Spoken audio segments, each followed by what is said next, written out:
Hello' আপোনালোক সকলোকে মোৰ চেনেলত পুনৰবাৰ স্বাগতম জনাইছোঁ। মৰিগাঁও ছোৱালী বনা মই আপোনালোকক কথা এটা কোৱাই নাছিলোঁ, হয়তো কৈছিলোঁ এটা ভিডিঅ'ত। মই এবাৰ হায়াৰ ছেকেণ্ডেৰী ফাইনেল দিছিলোঁ, ৰিজাল্ট ভালেই হ'ল বাৰু।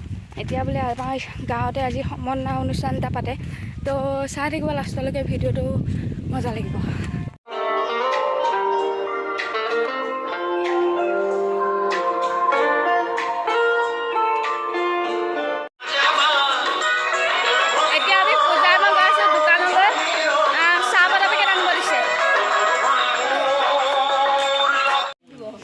আপোনালোকে নিশ্চয় জ্ঞাত, গতিকে সকলোকে আহিবলৈ অনুৰোধ জনাইছোঁ। অভিভাৱকসকল ছাত্ৰীৰ লগত যেন আপোনাৰ অভিভাৱক আহে, সেয়ে আপোনালোকে যেন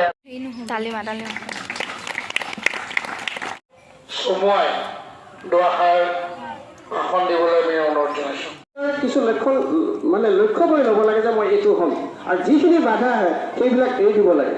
এটা কথা চাওক, আপোনাৰ টকা পইচা আছে, সা সম্পত্তি আছে, ডাঙৰ ঘৰ আছে, সেইবোৰ ক্ষণস্থায়ী নহয়।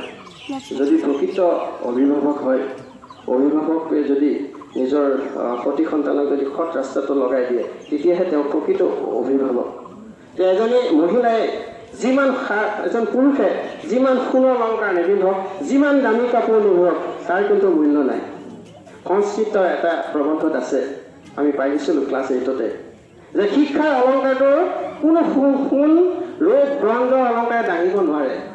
শিক্ষাৰ অলংকাৰটো হৈছে যিটো অলংকাৰ মানুহজনক দেখিবলৈ বেয়া হওক, মানুহজন কুচিত হওক, পাই আমি অতি আনন্দিত হৈছোঁ, আৰু তেওঁলোকৰ জৰিয়তে আমাৰ গাঁওখনৰ অদূৰ ভৱিষ্যতৰ উন্নয়নৰ আমি আশা কৰিছোঁ। প্ৰথমে আমি আমন্ত্ৰণ জনাইছোঁ, আমি উচ্চতৰ মাধ্যমিকৰ ছাত্ৰ ছাত্ৰীসকলক প্ৰথমে আমি সম্বৰ্ধনা জনাবলৈ লৈছোঁ। প্ৰথমে আমন্ত্ৰণ জনাইছোঁ আমি পৰিণীতা দাস, তেখেতে 78% উচ্চতৰ মাধ্যমিকত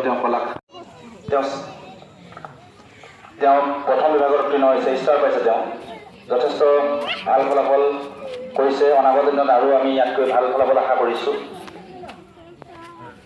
পূজা চৰকাৰ সম্বৰ্ধনা জনাইছে। ইয়াৰ পিছত আমি আমন্ত্ৰণ জনাই কৃষ্ণা বনিয়া, 62% পাইছে। কৃষ্ণা বনিয়াক আমি আমন্ত্ৰণ জনাইছোঁ। কৃষ্ণা বনিয়া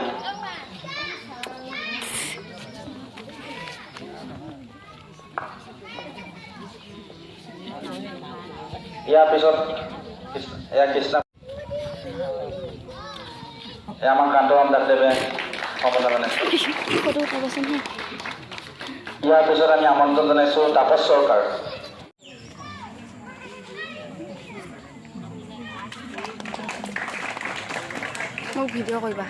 ইয়াৰ পিছত আমি আমন্ত্ৰণ মলয় দাস, আমাৰ মাছৰ নৱযুৱক সংঘৰ সম্পাদক। এই অনুষ্ঠানটোৰ লগত ওতঃপ্ৰোতভাৱে জড়িত, যথেষ্ট কষ্ট কৰিছে। 62.8% পাইছে তেওঁ।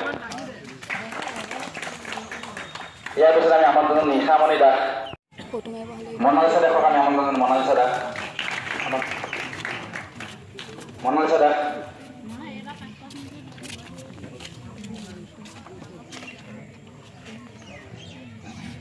ভাস্কৰ দাস,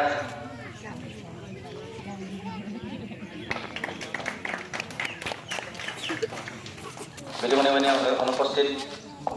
বিদুমণি বনিয়া নন্দৰাজ চৌধুৰী কষ্ট নবুলি তেওঁ আগবাঢ়ি গৈছিলে। তেওঁ হৈছে বাস্তৱ কুমাৰ নাথ, তেওঁ 96.4% তেওঁ লাভ কৰিছিলে। তেওঁ আৰু এটা গৌৰৱৰ বিষয় যে আজমল ছুপাৰ 40ত তেওঁ স্থান পাইছে।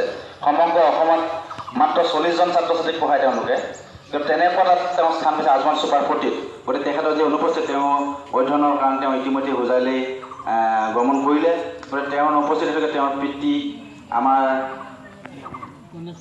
গণেশ নাথ আমাৰ মাজত উপস্থিত আছে। গতিকে পিতৃকে আমি সম্বৰ্ধনা জনাবলৈ আমি অনুৰোধ জনাইছোঁ।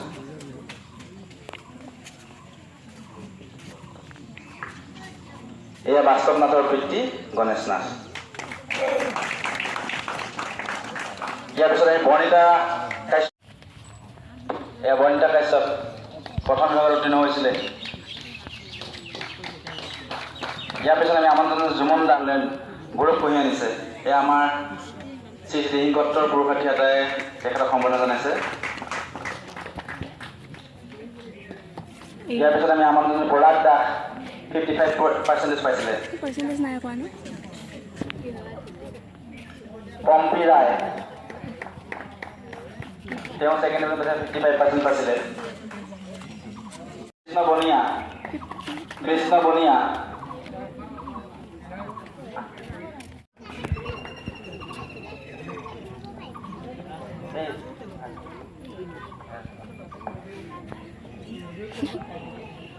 জিতেন বনিয়া ছেকেণ্ড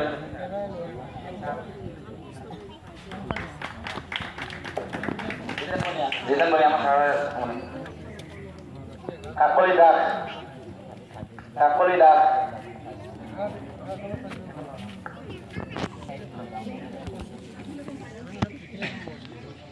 হেমা বনিয়া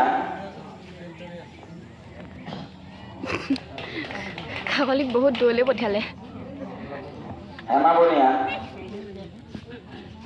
ভূমিকা মণ্ডল হেমা বনিয়া ছেকেণ্ড ডিভিজন পাইছিলে।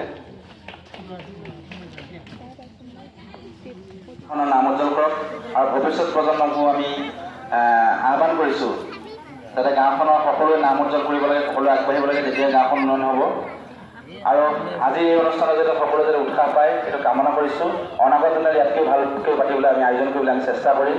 সকলোৱে যাতে আৰু উৎসাহ পায়, উদ্দীপনা পায়, এইখিনিকে কৈ মই আমি অভিনন্দন পত্ৰ বিতৰণ কাৰ্যসূচী মই সমাপ্তি বুলি ঘোষণা কৰিছোঁ। লগতে আমাৰ ছাৰক আমাৰ সভাপতি মহোদয়ক বাকী কাৰ্যসূচী আগবাঢ়িবলৈ লৈ জনাইছোঁ। এতিয়া আছে পূজা চৰকাৰ। মই এবাৰ AHSCCত মই এবাৰ প্ৰথম বিভাগত উত্তীৰ্ণ হৈছোঁ। পৰীক্ষাৰ আগৰ সময়খিনি ইমান মই টাইম টেবুল বনাই লোৱা নাছিলোঁ বাৰু। যোনখিনি মানে কলেজৰ পৰা আহি পেলাই টিউশ্যন কৰি পেলাই পিছত ভাগৰ লাগিছিলোঁ তাৰপিছত যিখিনি সময় পাইছিলোঁ সেইখিনি সময়তে পঢ়িছিলোঁ। বাকী সময়খিনিত এনেই বেছি সময় পঢ়া নাছিলোঁ। তাৰ বাবে সিহঁতকো কৈছোঁ যে তোমালোকেও ভালকৈ পঢ়ি আগুৱাই যোৱা। আৰু মই বেছি সময় পঢ়া নাছিলোঁ আৰু ভাবামতে ৰিজাল্টটো হোৱা নাই, তথাপিও যিখিনি হৈছে মই সুখী। আৰু যাতে মই আগুৱাই যাব পাৰোঁ পিছৰ পৰীক্ষাত, তাৰ বাবে মোক যাতে ডাঙৰীয়াসকলে আশীৰ্বাদ কৰক। আৰু মোৰ এটা সপোন আছে, সেই সপোনটো যাতে মই ভালদৰে আগুৱাই যাব পাৰোঁ, তাৰ বাবে মোক সকলোৱে যাতে আশীৰ্বাদ কৰে, মই সেইটোৱে বিচাৰিছোঁ। ধন্যবাদ। ছাত্ৰ ছাত্ৰী আগুৱাই যাব, অনাগত দিনত যাতে গাঁওখনলৈ আৰু নাম হওক তাৰ কামনা কৰিছোঁ। আৰু এটা মই কামনা কৰিছোঁ যে মই পঢ়োৱা ছাত্ৰ ছাত্ৰী আৰু যিসকলে জাতীয় বিদ্যালয়ৰ পৰা পোৱাত পঢ়িছিলোঁ সকলোকে মই মোৰ ঘৰলৈ অহা দেওবাৰলৈ এটা নিমন্ত্ৰণ দিছোঁ। এই নিমন্ত্ৰণটো মই কি খুৱাম কি খুৱাম সেইটো মই নাজানো। তোমাৰ ৰাতি ভাল পাবা নে দিনত ভাল পাবা? যদি ৰাতি কৰিব দিয়া মই ৰাতি কৰোঁ, যদি দিনত তোমালোক কৰিব দিয়া দিনত কৰিব। কিবা এটা চাহ পানী কিবা এটা যোগাৰ কৰি বা কিবা এটা প্ৰীতিভোজ এটা আয়োজন কৰিছোঁ তোমালোকৰ কাৰণে। তোমালোকে যদি কয় যে ৰাতি ভাল হ'ব, ৰাতি কৰিম, দিনত ভাল হয় দিনতে কৰিম। দিনতে হ'লে হ'ল যে মই পঢ়োৱা ছাত্ৰ ছাত্ৰীখিনি বা গাঁওখন নাম অনাৰ কাৰণে খুব সুখী হৈ মই মোৰ ঘৰলৈ তোমালোকক নিমন্ত্ৰণ কৰিছোঁ। অহা দেওবাৰে মন ৰাখিবা, দেওবাৰে দিনত ভাল হ'ব নে ৰাতি ভাল হ'ব তোমালোকৰ পৰা আহিলে মই কৰিব পাৰিম। দিনতে ভাল হ'ব নেকি? কাৰণ ৰাতি লাইটটো অসুবিধা। দিনত যাতে 12টা-1টা বজাত মোৰ ঘৰলৈ সকলোৰে নিমন্ত্ৰণ দিছোঁ। তোমালোকে সেইদিনাখন মোৰ ঘৰত দেখা দিবা, মই সুখী হ'ম। বেছি নকওঁ, ইমানকৈ কৰি মই সভা সামৰণি মাৰি সভা ভংগ বুলি ঘোষণা কৰিছোঁ। এয়া আমাৰ বুট দি আছে, এতিয়া বুট খাওঁগৈ। বুট আৰু আদা সন্ধিয়া 8 বজাত মোৰ ঘৰত তোমালোকক যাবা। মই এটা ভাল পাম, মই পঢ়াইছিলোঁ তোমালোকক, মৰম থাকিব। আৰু মোৰ খুব ভাল লাগিছে কৃষ্ণমণিয়ে তোমাক আৰু ভাল লাগিছে কি এলটোত যিমান চবা সেইখিনি কাম তোমালোকে কৰিছা আৰু ভাল হোৱা তাৰ কামনা কৰিছোঁ দেই। ধন্যবাদ। তো গাইছ আমাৰ এতিয়া আমাৰ চব হৈ গ'ল। এতিয়া চব জনালে, গামোচা চামোচা পিন্ধালে, পূজা বাৰু পিন্ধি আহিছে, তাইকেইটাখন মই লৈ আহিছোঁ আৰু বহুত ভাল লাগিলে। বহুত খাই আছোঁ বুটো খাই আছোঁ দেই, বুটো দিছিলে কৈছোঁৱেই। বুট খাই খাই এতিয়া আহি আছোঁ তাইক ঘৰত থওঁ আৰু মই বৰমাহঁতৰ ঘৰলৈ আজি দিনটো যোৱাই নাই মোক মানে কালিও কৈছিলে বৰতাই তই আমাৰ ঘৰলৈ কিয় অহা নাই আজি এপাক যাওঁ তাকে বোলো এইকো থ'বলৈ অহা হ'ল তাতো এপাক সোমোৱা হ'ল হয় গৰুজনীক কেনেকৈ চাইছে চাওকচোন তাৰপিছত এতিয়া যদি ভিডিঅ'টো ভাল পালে আজি লাইক শ্বেয়াৰ কৈ দিয়া কমেণ্ট কৰিব আৰু ছাবস্ক্ৰাইব কৰিব আৰু চব কৈ দিব গাইজ চব কৈ দিব আৰু এতিয়ালৈ বাবা টাটা বাটতে দুখনমান ফটো উঠিলোঁ আৰু এই হৈছে মোৰ বেষ্ট ফ্ৰেণ্ড আৰু আমি একেবাৰে 6ৰ পৰা একেলগেই পঢ়া